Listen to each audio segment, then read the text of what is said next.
Shalom,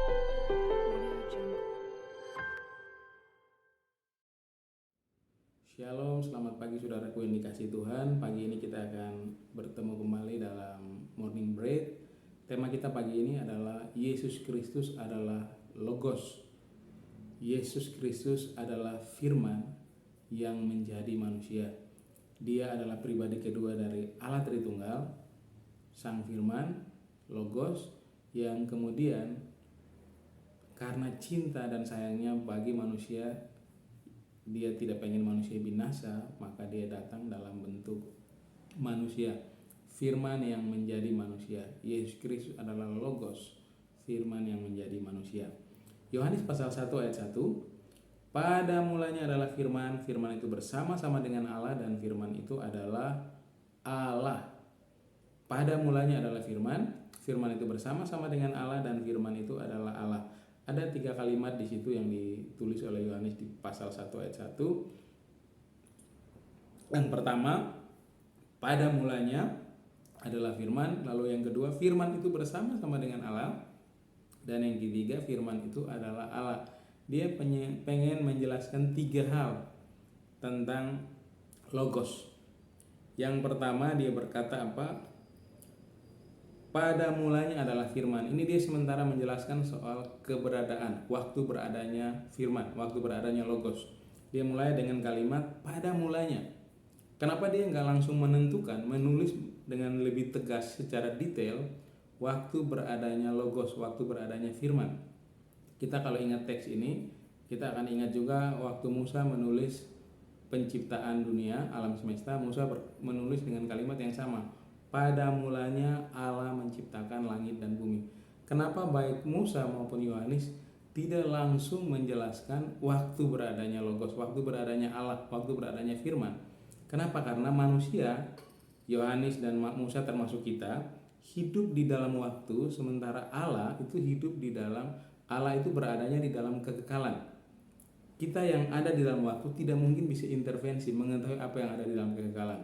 Tapi Allah yang di dalam kekekalan, itu dia tahu apa yang terjadi di dalam waktu, bahkan dari kita lahir sampai kita mati, dia tahu seluruhnya. Karena waktu ada di dalam kekekalan.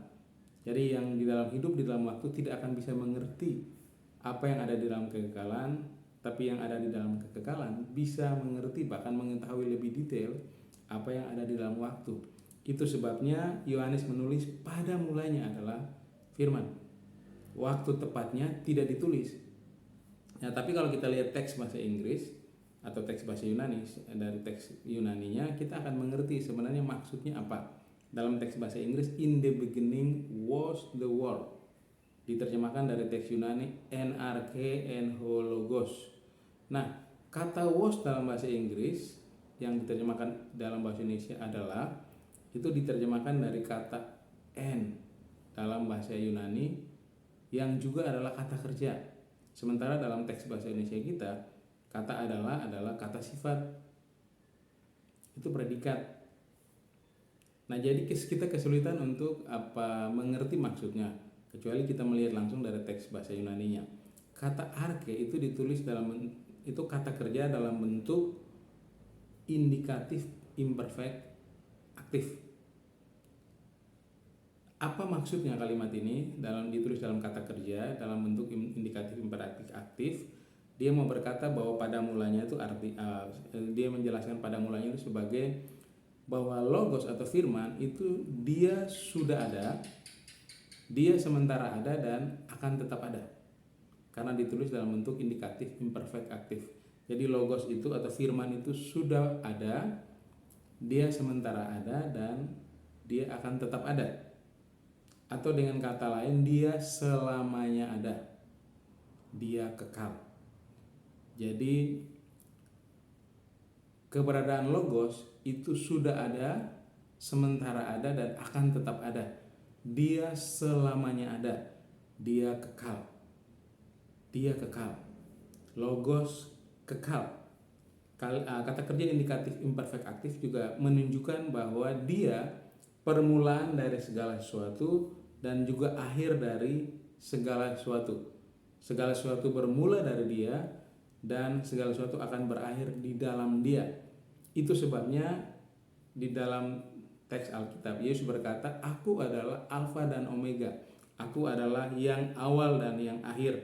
Dalam Wahyu pasal 1 ayat 17, Yesus berkata, firman Tuhan berkata, "Jangan takut, aku adalah yang awal dan yang akhir." Dalam Wahyu pasal 22 ayat 13, Yesus juga berkata, "Aku adalah Alfa dan Omega, yang pertama dan yang terkemudian, yang awal dan yang akhir."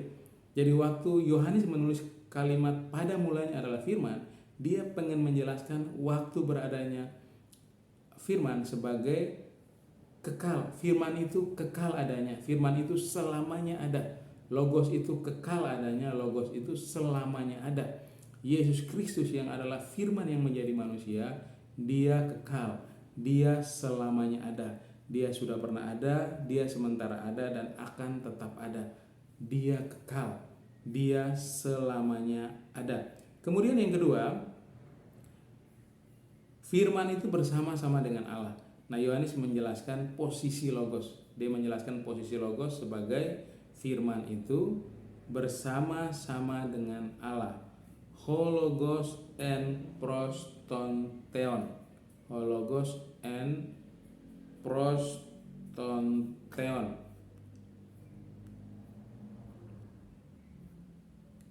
Preposisi pros, kata depan pros yang dipakai oleh Yohanes yang kemudian diterjemahkan dalam bahasa Indonesia bersama-sama. Kata pros sendiri itu ketika dipakai untuk menjelaskan hubungan antara dua pribadi, baik individu-individu atau satu individu dengan satu kelompok atau satu kelompok dengan satu kelompok lain, itu pengen menjelaskan hubungan yang sederajat, hubungan yang setara, hubungan yang sejajar. Karena itu ketika teks ini ditulis oleh Yohanes, hologos and prostonteon, dia menjelaskan hubungan antara logos dan Allah. Dia menggunakan kata pros. Itu menunjukkan bahwa ada kesamaan posisi antara logos dan theos, antara logos dan Allah. Jadi kesamaan posisi itu apa? Mereka sederajat, mereka setara, mereka sejajar. Karena itu dihubungkan dengan preposisi pros. Nah, kata preposisi pros itu selalu menghubungkan dua pribadi yang punya kesamaan posisi, sederajat, setara, sejajar. Jadi logos atau firman, Yesus yang adalah logos, yang adalah firman, tidak hanya selamanya ada, tidak hanya kekal, tapi dia juga sederajat dengan Allah, setara dengan Allah, sejajar dengan Allah. Nah, kalau Yesus itu adalah selamanya ada, dia kekal, maka implikasinya buat kita apa? Implikasinya buat kita adalah dia tahu jalan hidup kita, dia tahu seluruh keberadaan hidup kita. Tidak ada bagian dari diri kita yang tidak diketahui Tuhan. Jadi kalau kita ngomong sama dia, kita menyerahkan seluruh hidup kita ke dalam tangan Tuhan, Tuhan pasti kasih yang terbaik. Karena dari awal sampai akhir hidup kita semua ada di dalam tangan dia. Karena dia kekal, dia selamanya ada. Nah, kemudian yang kedua tadi, dia itu sederajat dengan Allah, dia sejajar dengan Allah, setara dengan Allah. Implikasinya buat kita apa? Implikasinya buat kita di dalam Kristus, kita bisa menjadi rekan sekerja Allah, kita menjadi sahabat Allah. Kita yang harusnya tidak mungkin jadi bagian menjadi ambasador Kristus di bumi, ambasador Allah di bumi untuk menyatakan kabar baik kepada banyak orang, tapi di dalam Kristus kita dipilih menjadi ambasador, menjadi rekan sekerja Allah untuk menjadi saksi bagi kabar baik bagi dunia. Kemudian yang ketiga, Alkitab pada kalimat itu berkata, ada kalimat firman itu adalah Allah. Ini bicara soal hakikat logos. Jadi Yohanes sementara mau kasih tahu begini, kalau logos itu kekal, dia selamanya ada, dan kalau logos itu sederajat dengan Allah, maka tidak ada kesimpulan lain kecuali menyatakan bahwa logos itu adalah Allah. Jadi hakikat logos adalah Allah. Theos and hologos dalam teks bahasa Inggris itu, dalam King James Version, the word was deity. Dia adalah ilahi. Kenapa bisa sampai pada kesimpulan itu? Karena memang dia kekal dan dia sederajat dengan Allah. Tidak mungkin ada pribadi yang kekal dan sederajat dengan Allah dan itu bukan Allah. Dia pastinya Allah. Dan kita tahu bahwa Yesus Kristus, firman yang jadi manusia, logos yang menjadi manusia, adalah pribadi kedua dari Allah Tritunggal. Nah, kalimat di dalam firman itu adalah Allah. Kata theos yang ditulis dalam teks bahasa Yunani, theos en hologos, itu ditulis tanpa menggunakan kata sandang tentu. Sementara dalam kalimat yang kedua, dalam firman itu bersama-sama dengan Allah, ditulis dengan menggunakan kata sandang tentu. Apa maksudnya? Kalau theos ditulis dengan kata sandang tentu di depannya, itu berarti tekanannya pada pribadinya. Tapi dalam bagian ketiga, ditulis theos yang ditulis itu ditulis tanpa menggunakan kata sandang tentu di depannya. Itu hanya untuk menunjukkan kualitas dia, bukan fokusnya bukan pada pribadinya, tapi kualitas dari pribadi itu. Apa kualitasnya? Dia sehakikat dengan Allah, dia senatur dengan Allah. Jadi logos itu ada pada hakikat yang sama dengan Allah, sama dengan theos and hologos. Logos itu ada pada, dia punya hakikat yang sama dengan theos, dia juga senatur dengan theos. Itu sebabnya dalam teks bahasa Inggris diterjemahkan the word was deity. Dalam bahasa Indonesia, firman itu adalah Allah. Kalau dia kekal, kalau dia sederajat dengan Allah, dan dia sehakikat dengan Allah, maka dia memang Allah. Firman yang menjadi manusia, dia adalah Allah. Logos, Yesus yang jadi manusia, memang adalah Allah. Dia adalah pribadi kedua dari Allah Tritunggal. Implikasinya apa buat kita? Kalau dia Allah, dia sehakikat dengan Allah, di dalam dia, maka kita bisa panggil Tuhan itu Bapa. Doa Bapa kami diajarin ke kita apa? Bapa kami yang di surga. Kenapa kita bisa panggil dia Bapa? Karena kita secara rohani punya DNA ilahi dari Kristus, di dalam Kristus. Karena itu kita bisa panggil Tuhan Aba ya Bapa. Kita adalah anak Allah. Alkitab bilang kita ahli waris kerajaan Allah. Dari mana? Karena dari Kristus, dari Yesus yang adalah logos, dari Yesus yang adalah firman yang menjadi manusia. Di dalam dia kita bisa panggil Tuhan di sorga Bapa, dan kita anak sorga. Implikasinya tidak hanya sampai di situ. Satu, kita layak panggil dia Bapa, kita anak Allah. Tapi implikasi yang kedua bahwa kalau dia Bapa dan kita anak, ini bukan rumah kita. Rumah kita pasti ada di sorga, karena Bapa kita di sana. Dan karena itu kita pasti pulang ke sorga.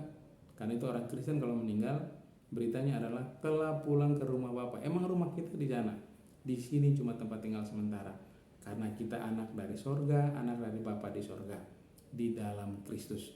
Jadi Bapak Ibu teman-teman dikasih Tuhan, Yesus Kristus adalah logos, firman yang menjadi manusia, dan dia adalah 100% Allah, dia juga 100% manusia. Bukti keberadaan dia sebagai Allah dijelaskan oleh Yohanes pasal 1 ayat 1.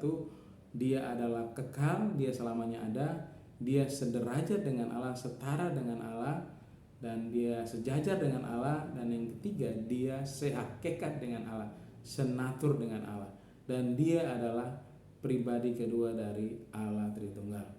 Dia adalah Yesus Kristus, Tuhan dan Juru Selamat kita. Tuhan Yesus memberkati.